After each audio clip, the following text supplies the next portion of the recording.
friends and foes. Okay. Welcome to Brushwork Podcast. My name is Stephanie Scott, and today is Art Book Club. I have special guest, co-host, Visual Nomad with me, and today we're talking about Art is a Tyrant by Catherine Hewitt. And this was a very long book about Rosa Bonheur's life. Did you finish the book? Mm-hmm. Not completely, but I got a majority of the way through it, so. Nice. I finished the book. Yeah. It was a lot longer than I thought it was going to be. I was like, wow, Yeah. I'm reading. When I got to the end, it was like, you read this book for 11 hours. I was like, oh. Yeah, it's Wow. a long book. Yeah. It It's was 683 pages on ebook, and I think it's like 900 and something regularly. So, Regular pages. Yeah, it's a big book. I was impressed. I was trying to find a book that was a little bit shorter because I went on vacation in last month, but instead I picked one of the longest Right. books we've read this year. So, good job. Snailed it. This is a biography. We don't read biographies very often, so it was kind of fun to Right. read one and about one specific artist and not a school of artists like we did with Ninth Strength Women. And Right.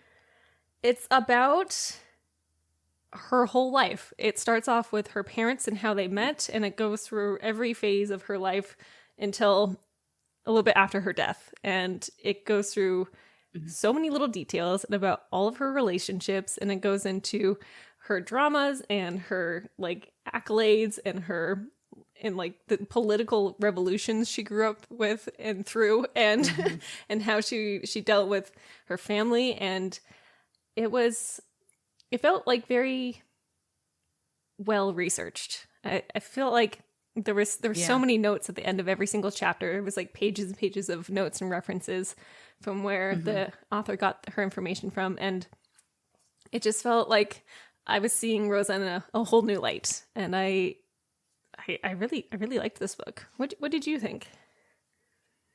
I really liked it too. When I first started it, I was like, how many chapters are going to be about her dad and her mom? And like, let's get into like her as an adult. Mm-hmm. And they really dug in because like you have to understand the turmoil that she grew up in, that she was born into.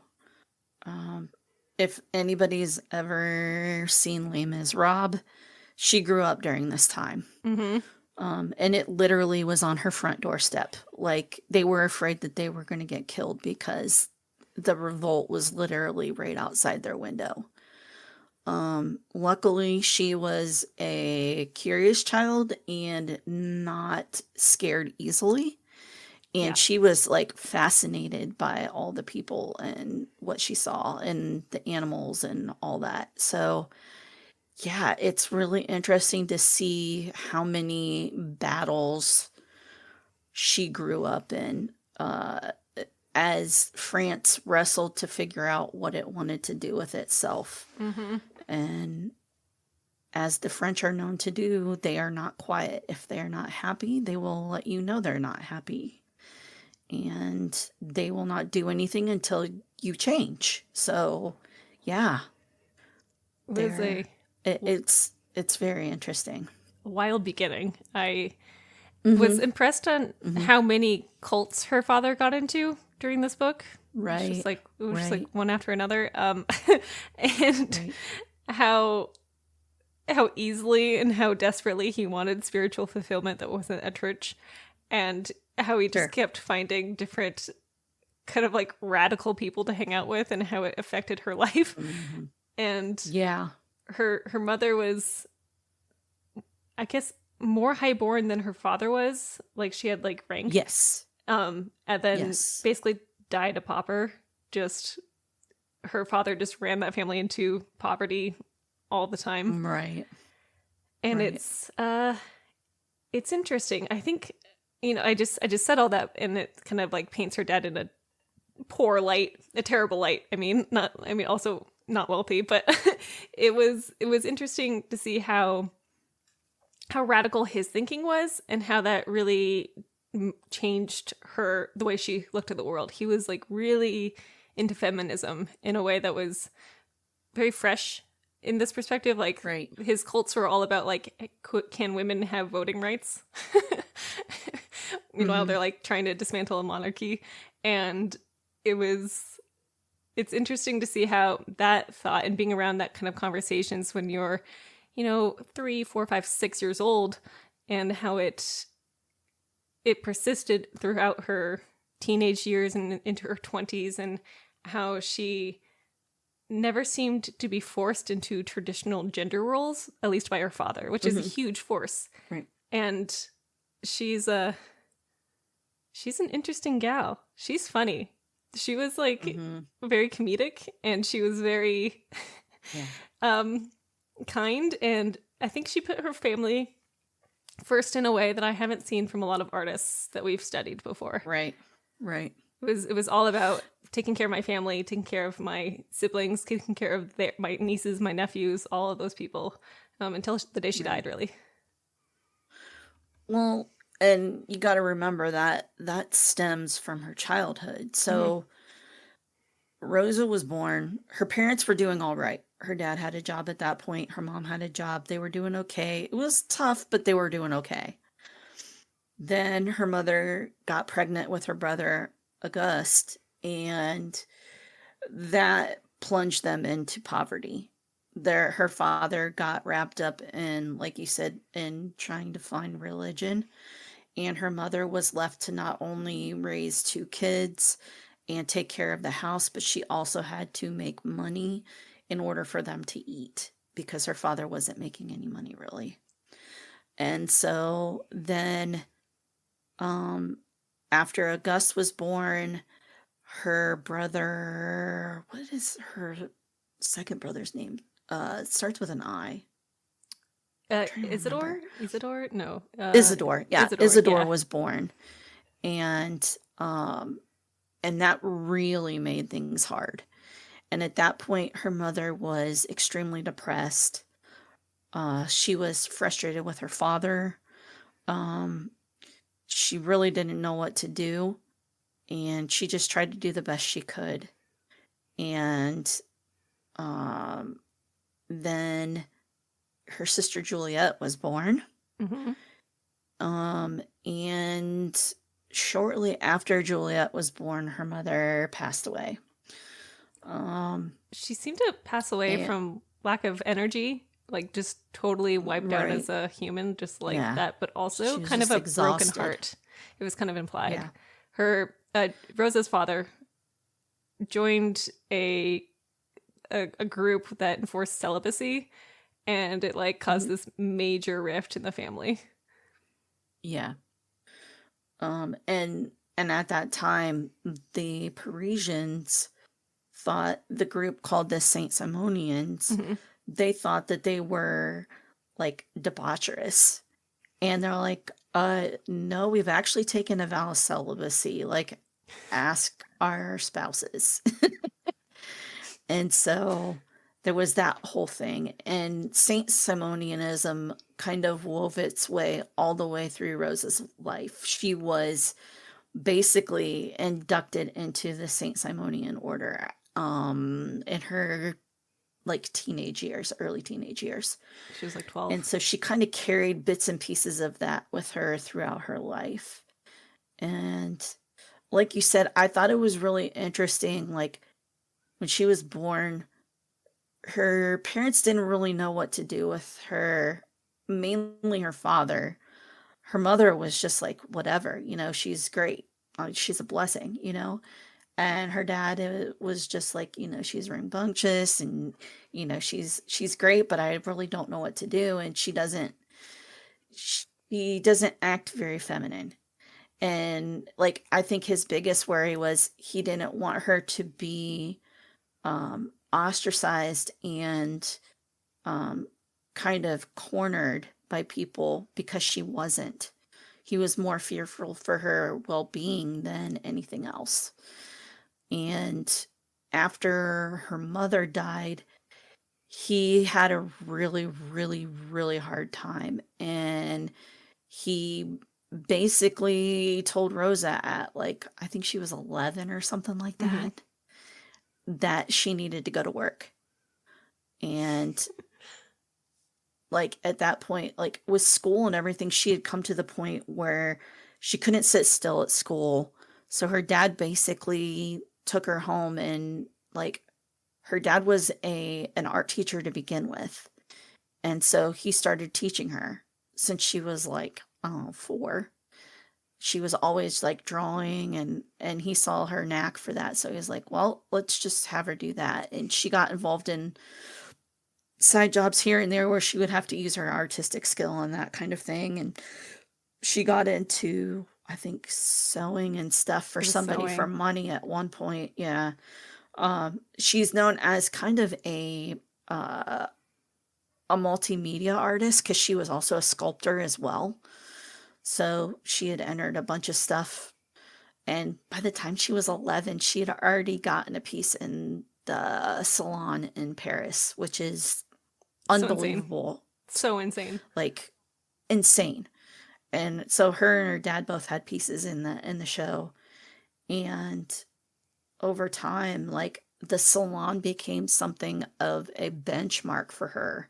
And her family. It was, oh yeah, absolutely. So not only was she very talented, but her brother Auguste was extremely talented, almost as talented as her, she would say, if Hmm. not more.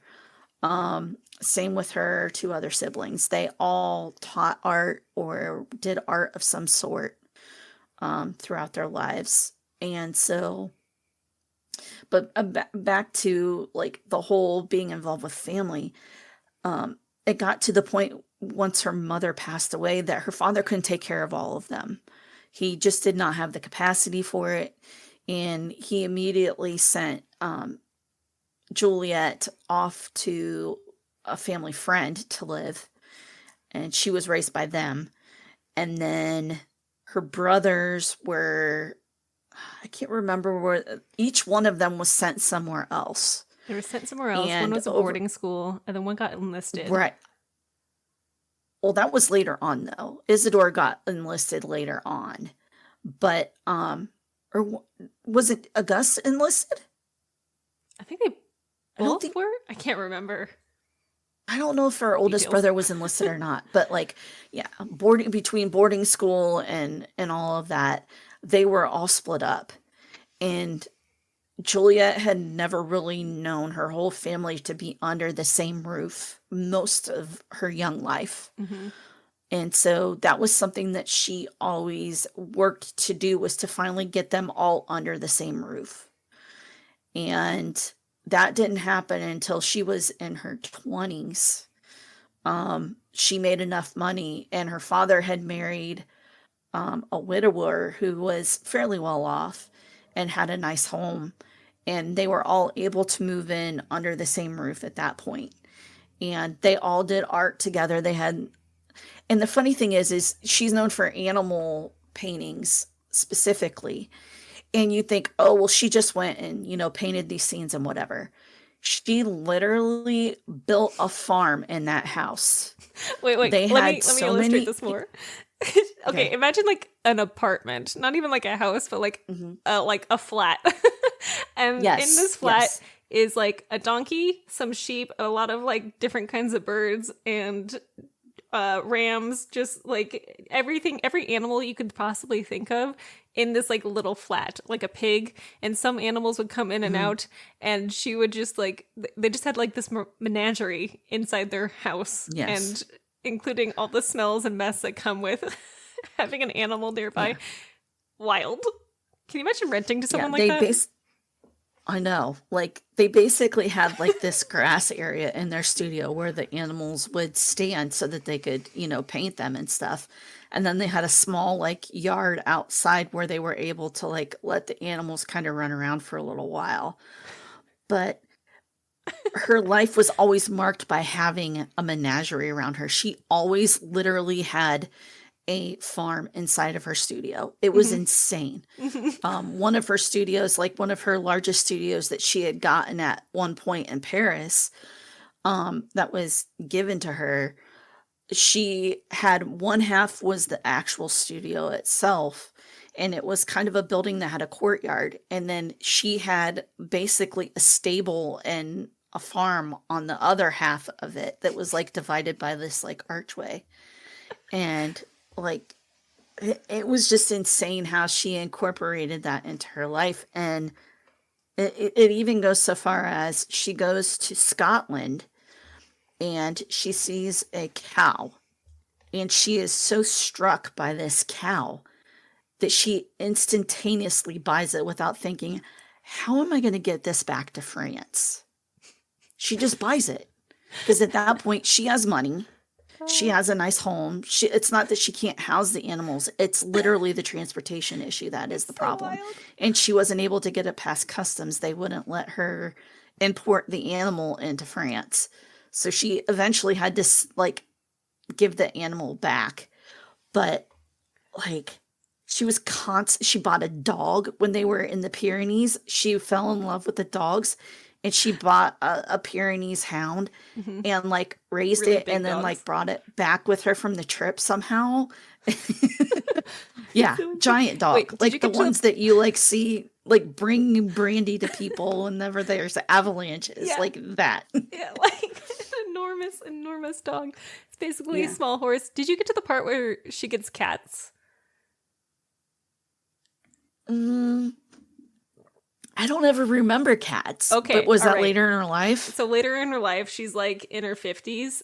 One of her like Okay. art dealers is like, "Hey, I have a lion. Do you want to come see it?" And she's like, Oh, yes, the lions. I did get to that. Yes. I was She- going to say something about that. Yeah. Go ahead.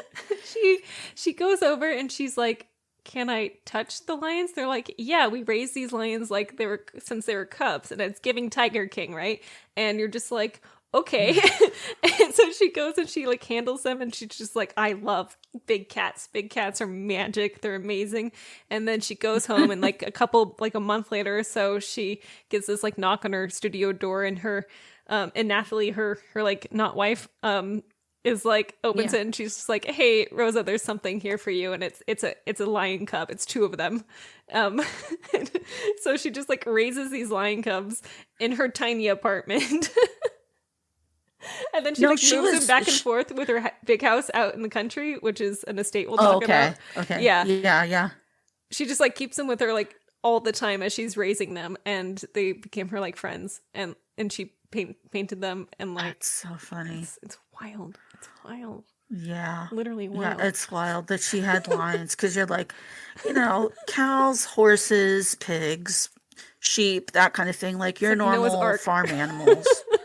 Like dogs, bugs, Yeah. rabbits, that Yeah. kind of thing. Like she was known to have those around, but then you're like, holy cow, she has freaking lions. Like, what Okay, the like heck? in this painting in the cover, do you see these lions?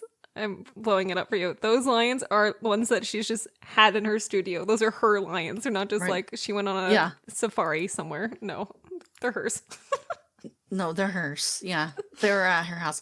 So she eventually at one point, like in her mid 30s, she paints this painting, and it literally becomes world renowned.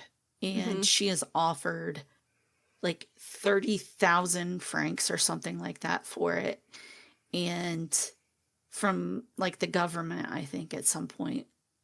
And she paints this painting, and they want a different painting. So she's like, whatever, I'll give you that painting, but I have to complete this painting first before I give you the other one.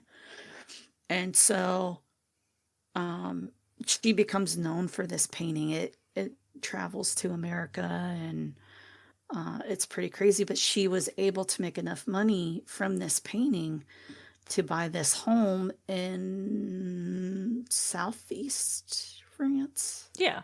I think so. or southeast Paris.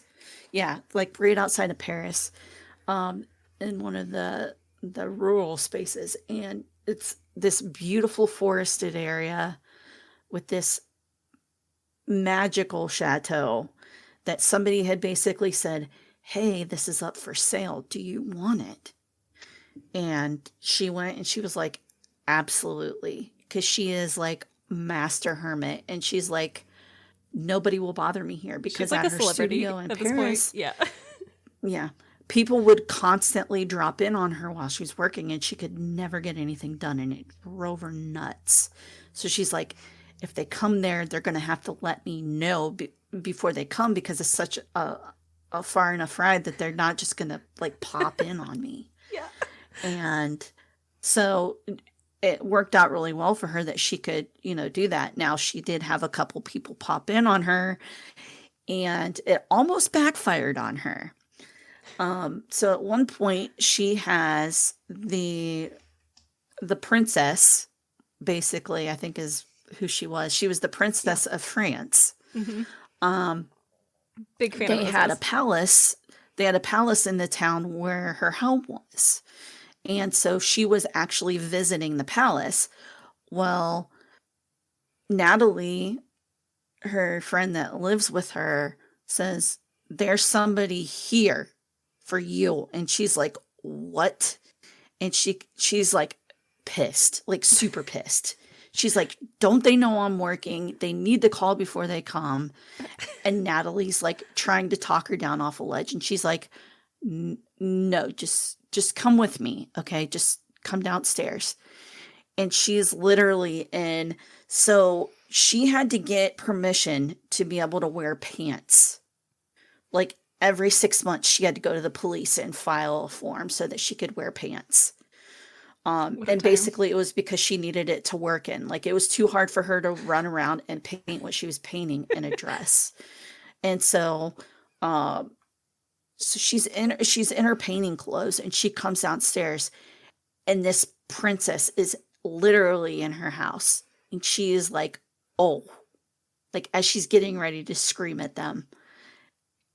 And she's like, hello, how are you? Basically. And she ends up striking up this friendship with the princess. At this point, she knows tons of famous people because she's been dragged into rooms of people that love art, that collect art. So she's met tons of people. She's been paid by the government to make pieces at this point. So she's had interaction with high society. But at this point, like the princess was a whole different level for her. Because not only did she really not have the clothing to be able to hang out in rooms like that, like literally, like true. she like her brain just became scrambled the second that she would get in rooms like that. And so like afterward, like she would do better, but like the princess comes again, but she lets her know ahead of time that she's going to come, but they're like, she's going to be here really soon because I guess the prince was off like on this tour and he was going to stop there as his final stop and the princess was going to meet him.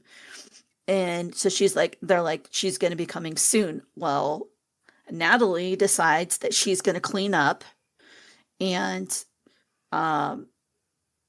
Rosa is still in her painting clothes and Natalie is literally in the bathtub and the princess shows up and she's like, oh crap. And she starts running around trying to get herself together. Dripping as wet. the princess is. It's not just the princess either. As it's the like princess. The princess, the prince, their entire entourage of like 20 court people. Like it's like a whole thing.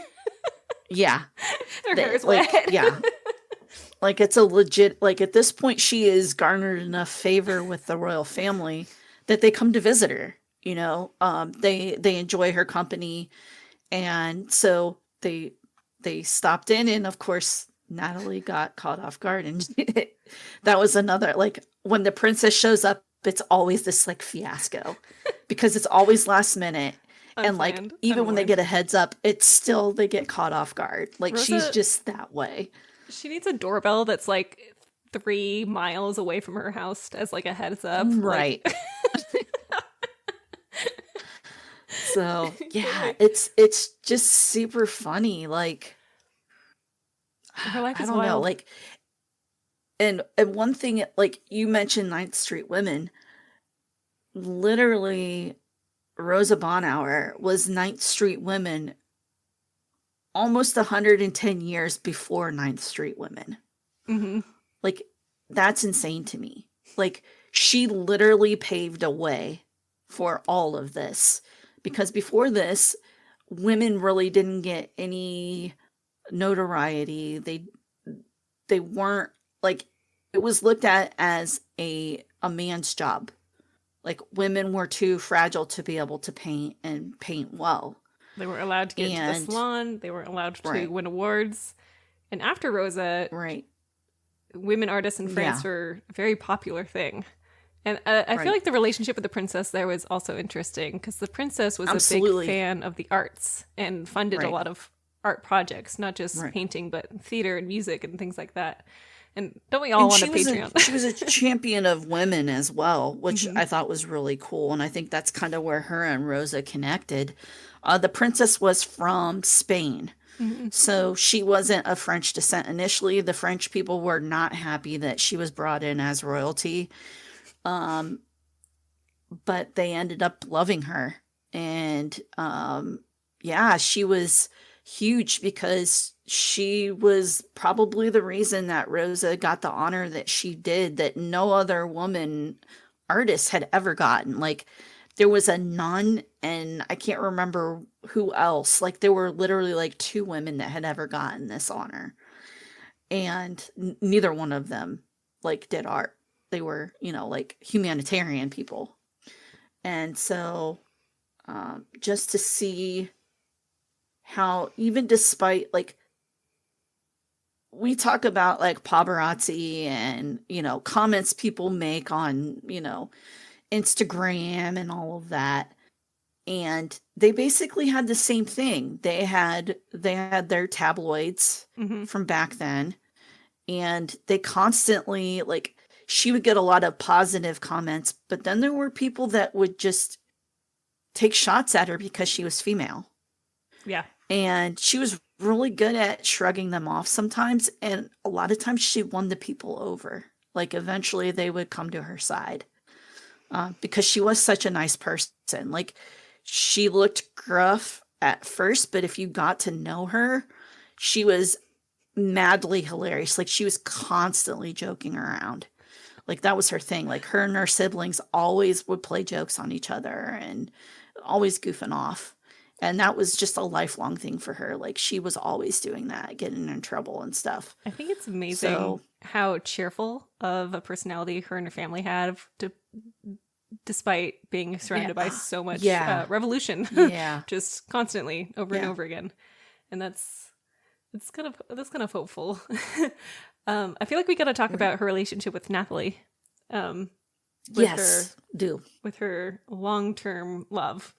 So Hmm. this book won't outright state that they were lovers, but all the contextual information that we get about their life Hmm. together and how they interacted with other people outside of their relationship is like it's pretty on the nose. So Hmm. when Rosa met Nathalie Micus, they were children. She met the Yeah. Micuses when she was around 15 years old or so, like young. And Nathalie was really sickly. Oh, actually, even younger. They were like in grade school. Um, They were in beca- grade school. yeah. She had made fun of Nathalie. Hmm. Like, she was a girl that everybody picked on. Yeah. And her parents had made friends with Nathalie's parents, and like you said, she was sick, and Hmm. so her dad was like, "Oh, come keep her company," and that kind of thing. They turned out to be lifelong friends and partners in life. Nathalie was a huge Rick. promoter and just kind of rock for Rosa and her artwork. She really believed Hmm. in Rosa's capabilities, thought Rosa was a genius, and she was, and would constantly work to make sure that Rosa was presentable in front of these aristocratic people who would take opportunities, who would go places, they would look after each other's health. And at some point, when Nathalie's father died, her father's like last wish towards Rosa's dad was to tell him that he wanted them to be able to be together and live together. And I'm like, that's so sweet. And It's so Mm-hmm. cute and so nice. And the the relationship is so romantic, and the author is never going to say it outright here because she's going, all of her reports on Rosa's life are like based on written word, like letters and things like that. Mm-hmm. So Yeah. she does state often, she's like, I can't talk about what happened behind closed doors because there's no record of what happened there. And if you Mm-hmm. were queer, and you would keep your Yeah. relationships behind closed doors. That's just what would happen. But they would go on Right. vacations together. They lived together for both of their whole lives until Nathalie died a little bit before Rosa did. And Mm-hmm. she was also an artist and would help Rosa with her paintings and with her work Mm-hmm. and with promotion heavily and with critics and with getting deals, and was often seen as the more sane head of the two of them. Mm-hmm. And Rosa worked to take care of both Nathalie and her mother for both of their Mm-hmm. lives. And their relationship had up and downs, especially in the latter half of their lives from about 50 to 70 years old. They would get into more and more fights because they were both very strong-headed, strong-willed people. And there would come moments over and over again as revolution would come in and out of their lives where Rosa would be like, this is my life partner. This is someone who I love. And all these petty fights that we get into constantly now have to be put aside as we Yeah. take care of each other. And it's really cool to see a lifelong partnership like that happen. I mean, since they were kids. Mm-hmm. I thought they had met when they were Yeah. older before I read this book. And I was like, oh, wow, that's amazing. There's Right. like Yeah. many instances where Nathalie would be recorded as being jealous of Rosa's attention with other women. and, Right. and that's very comical to me. And Yeah. yeah, it's sweet. Nor anybody's attention, really, even Really. later on, like some of the people that she would hang out with. She made friends with somebody, I can't remember who it was. Well, I know, like you said, one woman that she made friends with was another, I don't know if she was what was she, a scientist or I something? think she was a But scientist. she was famous in America. And so Rosa related to her in that way. Like she had to deal with a lot of the same struggles Rosa had to. Mm-hmm. And Nathalie was not having that. She was And pissed. Rosa's like, listen, it's purely a business contact. Like, ease up, basically. And so they finally calmed down. And there was always this undercurrent of Nathalie was sick most of her life. Mm-hmm. And she would get better and she would be better for a long time. And then she would relapse, basically. And so it was constantly this like, Rosa dealt with somebody sick in her life, her whole life. Chronic sickness. She was, yeah. And so I think she kind of like had that trauma baked into everything she did, whether she liked it or not. And like when they would go on trips, like she had to worry about Nathalie if she was going to get sick and that kind of thing. And so, yeah, it's just, they took care of each other. Rosa didn't get sick very often. When she did, it was really bad. Mm-hmm. And she almost died. And Nathalie took care of her. But you see that, I don't know, like you said, their relationship was symbiotic. Like it started out as like Nathalie helping her out in the studio by like making sure she cleaned the house and stuff so that Rosa didn't have to do that. Like she wanted to make sure that was taken care of. So she's like, do that. And then she would help her sketch out canvases and stuff so that she could just jump in and start painting. And it just kind of built from there. But yeah, like our Rosa is this bastion of things that we are now still fighting with. She stepped out in a time where it was like, they literally will kill you. Like, they considered lesbianism something that prostitutes did. Yeah. It wasn't something that normal women did. So not only did she have to fight with the the impetus of people thinking that she was a man because she cut her hair short. She wore pants. She did not dress like your normal everyday woman, and the Parisians were really picky about that. But she went out on a ledge and she had this relationship that was very public. She didn't, like you said, she didn't specifically say, hey, this is my partner. It was just kind of understood Mm-hmm. that that's what it was. And people didn't really do much about it because I think, one, they were afraid of Rosa because she was extremely, um, she was stubborn. She could be Super scary stubborn. when she needed to be scary. Like, people didn't want to mess with her. But she had built that resolve over just, I mean, she, like you said, she grew up in wars, She was not somebody that was just going to do something because somebody told her to do it. Her celebrity probably both hindered and protected her in a way in her Mm-hmm. later life too, for having such a Mm-hmm. companion. And I don't blame someone who has a life that is considered dangerous wanting to find an Mm-hmm. estate in the middle of nowhere, not only to get away from Yeah. paparazzi, but also, just to live and, have Yeah. otters sleeping in your bed or something like that. That's also a thing that Oh, yeah. happens. She had an otter as well. She went somewhere and she found an otter and brought it home.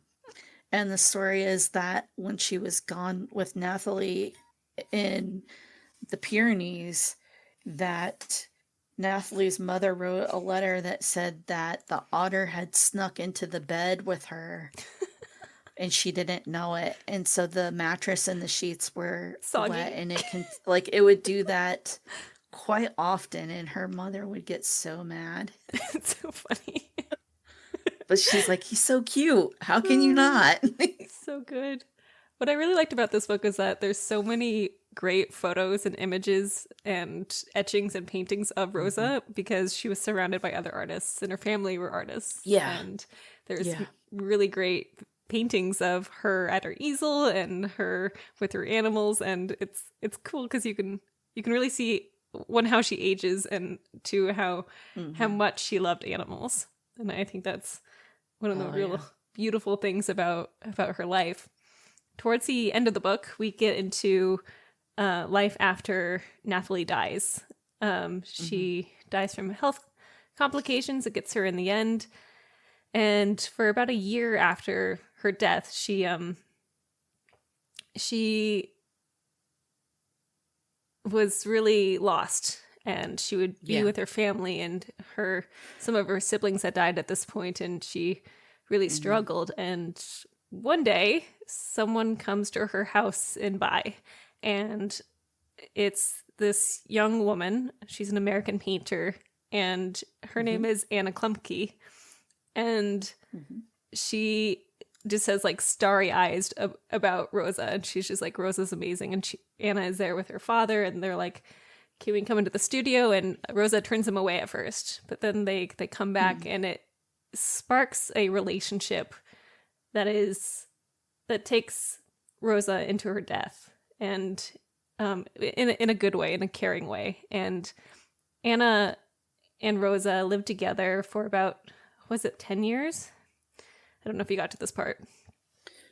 Um, I Uh, I didn't, like, I started to get into this, but I didn't get through it. that's okay. That's So okay. I'm not sure. Um.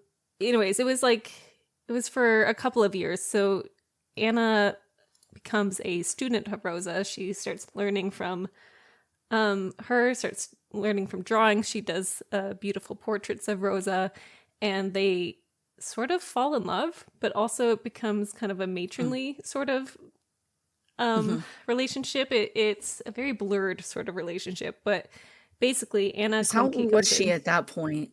her She 70s, was like 70s. 75, yeah, Okay. Yeah. or like early 70s. And Anna is like, I really love you and your work, and I want to study under you. She goes and studies with a portrait painter for a while, but she comes back to Rosa, and she's just like, I I want to help you with your life here at this estate, and I want to help you with your Mm. paintings, and I want to help you with your adventures. And it brings in new life to Rosa. Anna becomes a person that kind of takes on the personalities of both of all the great female women in Rosa's life, which is like her mother, Nathalie, her sisters, her aunts, all these Mm-hmm. people that have helped her out, the princess even. And Rosa ends up giving Anna her entire estate in her will before she dies. Oh, And wow.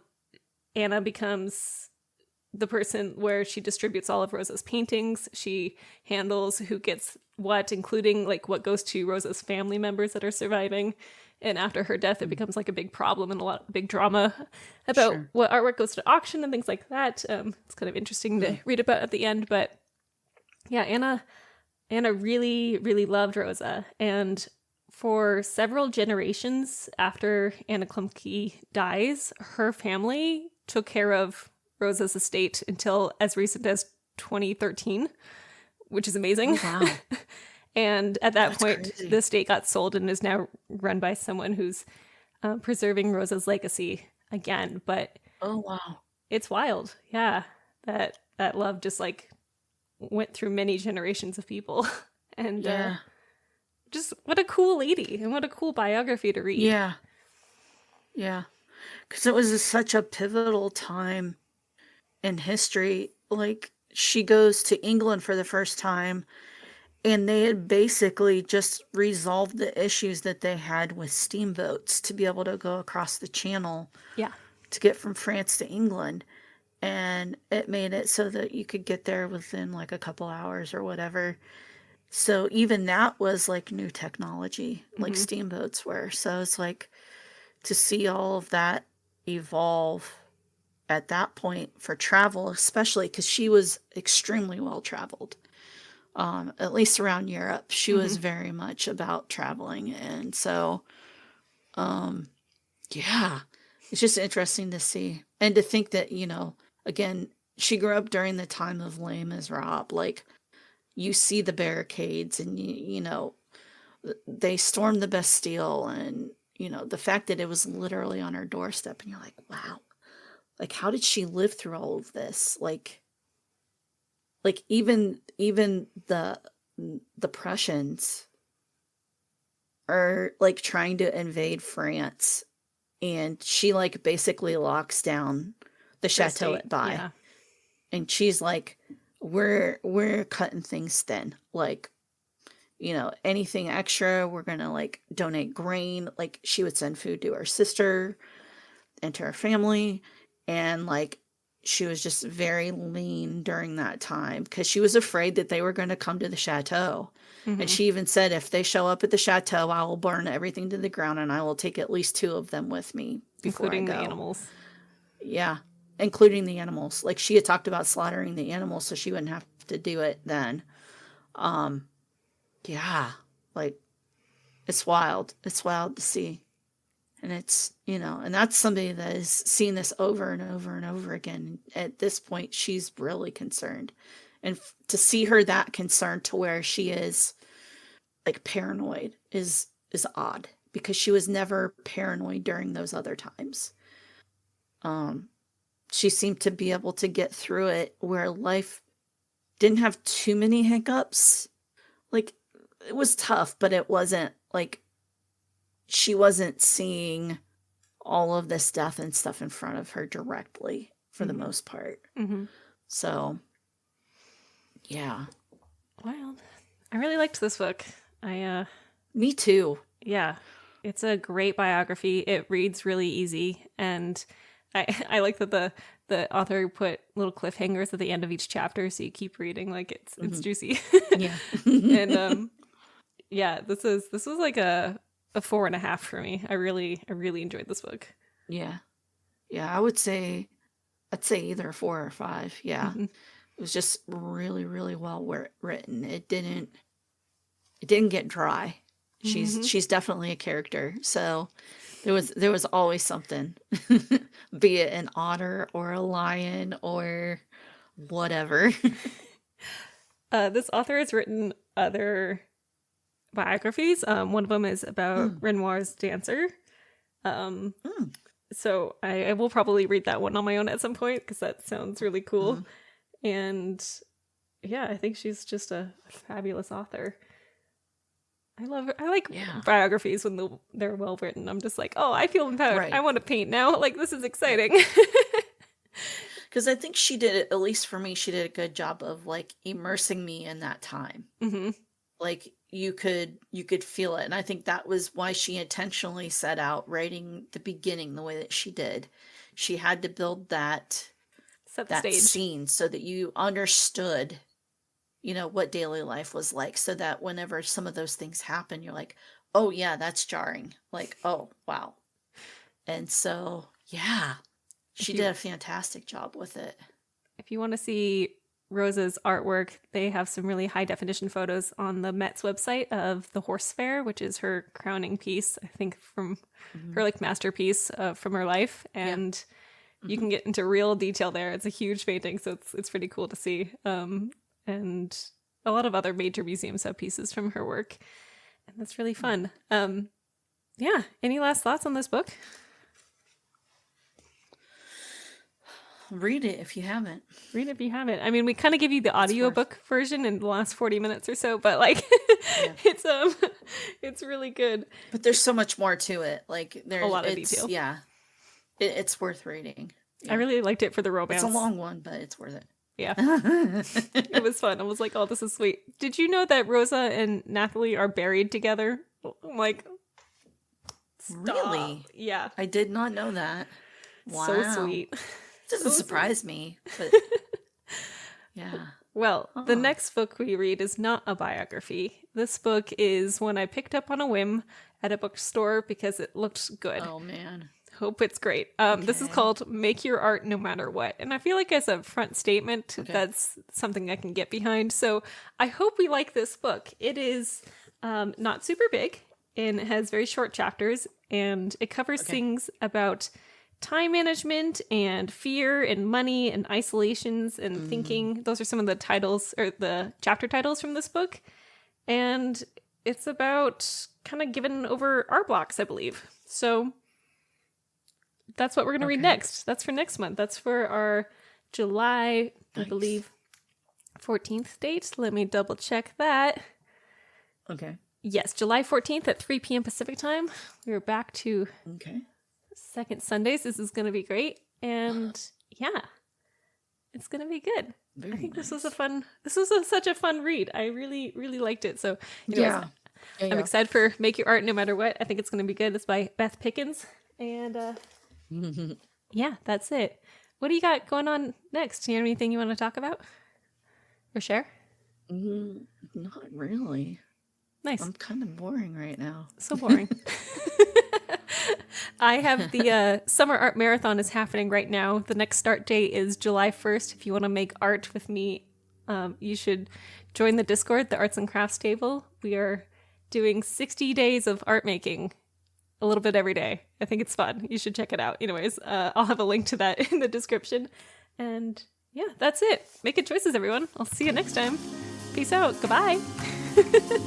Bye. See you later. Toodles.